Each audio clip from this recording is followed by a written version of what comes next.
Ke nui te pūtea ki te roa te rākau. Mai te tau 2014 ngā iwi o Te Moana-a-Toi e tatari ana o tēnei rā. Today is formally about an aquaculture settlement. Anyone who has been involved in this journey knows that the real achievement sits elsewhere.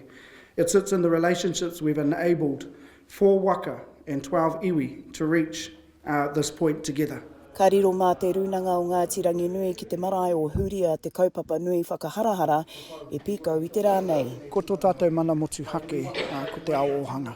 Mehe mea ka whai mātau i tērā whai rawa, ka pūrangi aho te huarahi kei mua i a tātou kei roto i ngā kaupapa katoa, te hanga whare, te hauora, te mātauranga. Roa no tēnei take e were ana.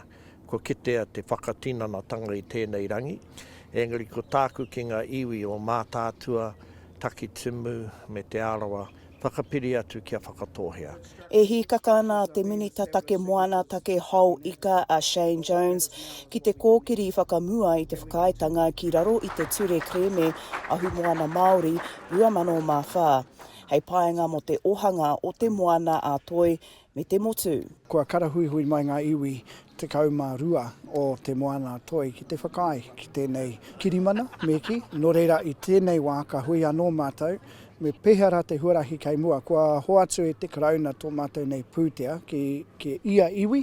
I tēnei wā ka whiriwhiri te katoa, te kotahitanga, hiaha te nama, ka whiua mai kei roto i te pōtai meki mō tēnei kaupapa o te kūtai me te rangahau, me te kamupene, hei tautoko i a whakatohea. Kia kaha tātou.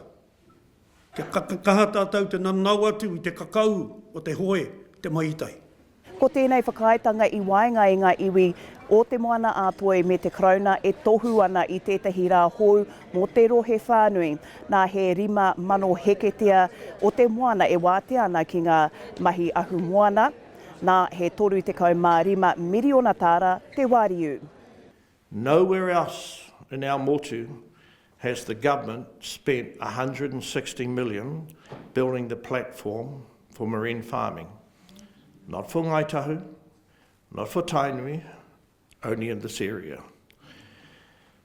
So it really is up to you what you do with the hectares and the capital.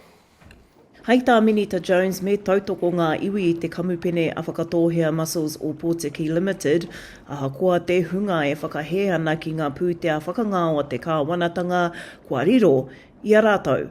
Ki te kore mātou e tautoko i ngā taone nonohi pēnei me o Pōtiki, māwai rātou e āwhina. E hari ana hau i tēnei rangi nā te mea mā enei iwi me tēnei pūtea e tautoko i a whakatohea kūtai.